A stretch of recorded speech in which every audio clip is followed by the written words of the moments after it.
Bagong kasal lang kami ng asawa ko, pero may bagay akong natuklasan bakit ayaw niya pa rin na may mangyari sa amin. Sabi nila ang makasal sa simbahan ay isang malaking achievement sa buhay ng isang babae, lalo na kung mahal ninyo ang isa't isa. Pero may pangyayari din na nagawa lang magpakasal dahil sa nabuntis na ang babae, or di kaya arranged marriage sila. Pero sa kwento ko napatunayan ko na hindi lahat ng kinakasal ay achievement na maituturing bagkus kalbaryo pa. At dito magsisimula ang kwento ng buhay ko. Magandang araw, Ma'am Rocky, at sa lahat ng mga taga-subaybay mo, just call me Heidi. 24 years old at my husband naman is 25 years old, call him naman sa nickname na Adam. Nakilala ko asawa ko nang hindi pa naka-move on sa ex-girlfriend niya. Alam ko naman na napalapit lang siya sa akin para lang makalimutan ang ex niya. Pero hindi namin in-expect na magiging kami kahit ako sabi ko ayaw ko magkagusto sa kanya kasi parang naging rebound lang ako. Naramdaman ko naman na totoong gusto na niya ako at nakalimutan na ang ex niya kasi nanligaw siya sa akin at 6 na buwan na kaming magkakilala. At sa 6 na buwan na yon, kahit paano masasabi kung ayos naman siyang maging asawa. So fast forward natin, kasal na kami after 1 taon at 6 na buwan. Mabilisan lang yung naging preparation ng kasal at maliit lang ang naging salo-salo kaya wala sa plano namin yung budget para sa honeymoon at kung saan kami pupunta after wedding, as in, ang bilis lang ng pangyayari.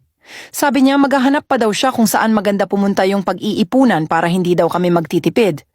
5 buwan na kaming kasal pero wala pa rin siyang plano. And kung dati wala pa final na plano, ngayon ayaw na talaga niya. Nagsisimula na rin siyang mainis sa akin pag sobrang ang sweet ko sa kanya, which is normal naman talaga para sa isang bagong kasal, di ba? Kinutuban ako na baka may babae, may pangalan, kasi akong nakita sa phone niya na hindi ko alam. I asked her ate kung may kilala na ganun. Mukhang second name daw ng ex-girlfriend niya. Bilang misis niya, hindi sa akin yun normal.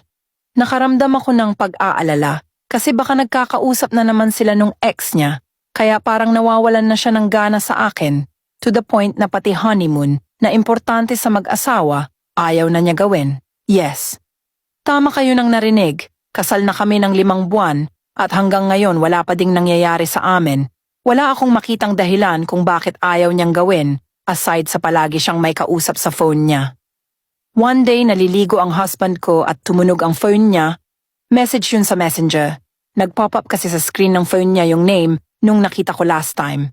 Na-curious ako kaya binuksan ko. At doon nakita ko mga conversation nila. Totoo ang naramdaman ko, sabi niya sa chat.